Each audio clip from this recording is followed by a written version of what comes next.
Hi everyone, welcome back to this channel.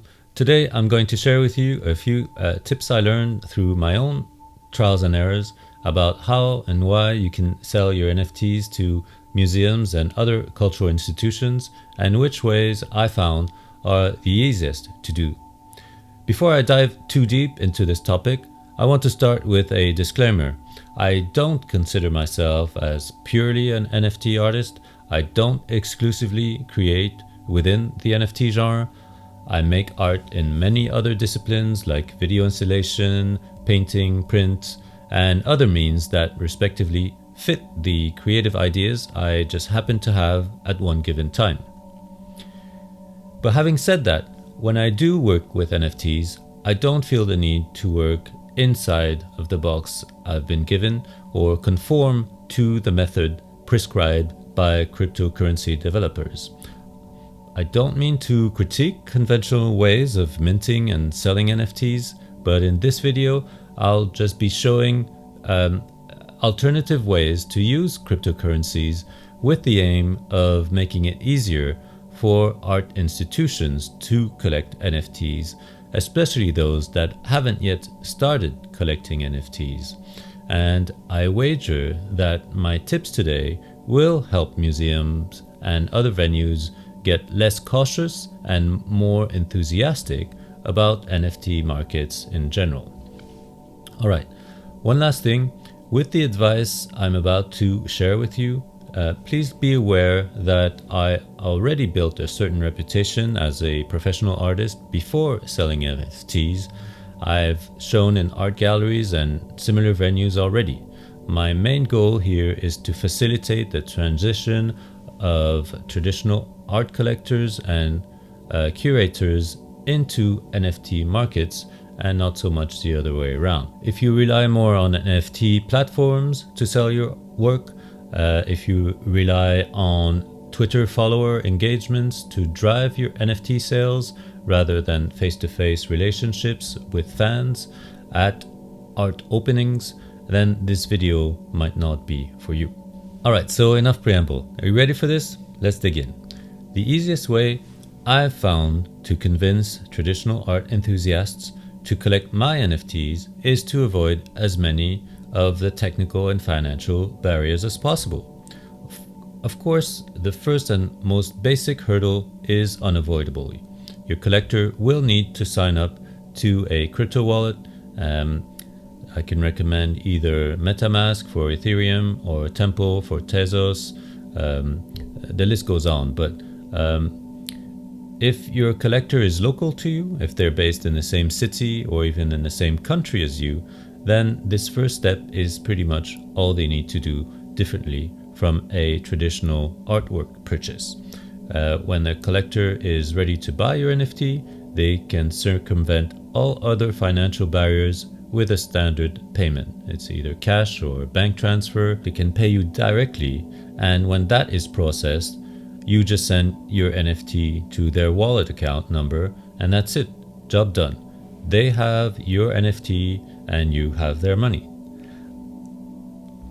Of course, at this point, I suspect that a whole bunch of crypto preachers will comment in the section below and say this method is crazy. That's not what NFTs are for. That's not what cryptocurrency is for. But please remember, I've already said in my disclaimer that I am thinking outside of the box, outside of the usual ways of working in the cryptoverse, yeah? We can all agree that any action in the NFT world at the moment will entail a number of controversies, a number of advantages and disadvantages. The main disadvantage I see in this method, the one I've suggested, is that normal cash or banking transactions will not be recorded on NFT sale trackers like DappRadar or on your NFT platform like OpenSea and so on.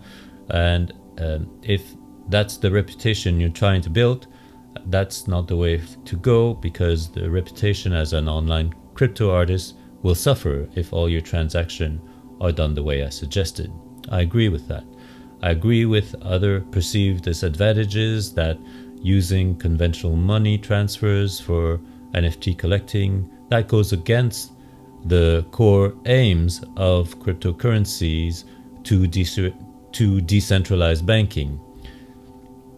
But I would downplay that issue because I find NFT platforms at the moment, they're re-centralizing online money transfers towards their own financial benefits. As far as I can tell, they're not decentralizing control all the way down to everyday mid-level players like you and me. But that question is potentially too big to address in this video. I fear it might distract from my main point about alternative ways to collect NFTs, and decentralizing might gather too much attention, might distract too much. So if that is what you want to talk about, I might just do another video on that question later. Alright, but in the meantime, let me go back to discuss the huge advantages of collecting NFTs this way. Firstly, in addition to avoiding the pain of learning all the technical subtleties of crypto markets, and there are many, your collector will save on all the gas fees when trading NFTs in the way I suggested. For those of you who don't know yet, gas fees are additional charges imposed on anyone buying a token, an NFT.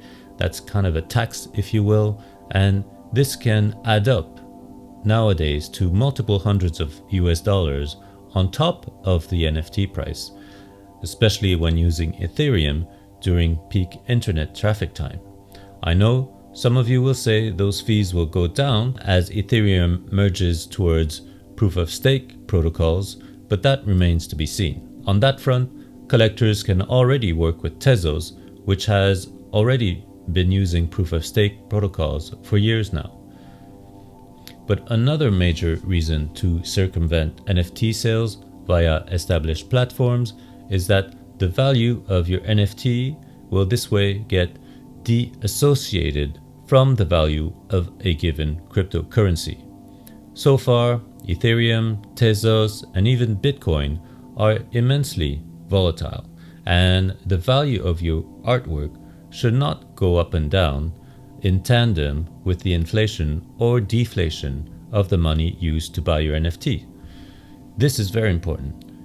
The association between the value of NFTs and cryptocurrencies still seem very close, and this should not be the case. If your choice of cryptocurrency goes down in value, you should raise the unit price of your NFT. For example, if you originally listed an NFT at 1 ETH, and since that time Ethereum prices have gone down 50%, that's just a fictional example, if it's gone down 50%, then you should relist your NFT price to double, to 2 ETH in this example. That's simple math. Alright, ultimately it doesn't matter whether one uses conventional transactions or not, because the bottom line is that NFTs represent a great opportunity for digital artists for other reasons than financial ones. NFTs are cool, not so much for their decentralized properties, but rather for their dematerialized qualities. So many creators in art history, at least from the 1960s, with the birth of conceptual art, and especially with Lucy Lippard's 1966 seminal essay entitled The Dematerialization of the Art Object. From that time onward, so many artists have attempted to separate art and its material substance. And this is true with conceptual art in 1960s America, with French artists like Yves Klein, with relational aesthetics in the 1990s, post-internet art in the 2000s, and countless more art movements.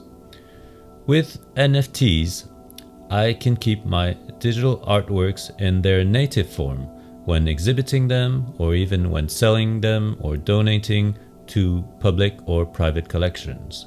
In the past, when collectors wanted to acquire my work, I had to transfer them onto files on a USB key, or before that on a DVD, and even before that on a cassette tape, and so on and so on. But now, with NFTs, my art can stay in its native form in a file extension that is much closer to its original design when I rendered the work through one software or another. And to conclude, I will say that because NFTs can always be accessible online to a wide audience, whether they're privately owned or when they're moving from one collection to another, that accessibility will always be a main reason for me to use NFTs. And that's it. That was my tip for today. I hope you've enjoyed this discussion, and we can ask how else to improve NFTs from the perspective of art makers and collectors in another video. Let's talk about this soon. And in the meantime, please like and subscribe to keep in touch, and I will see you next time. Bye-bye.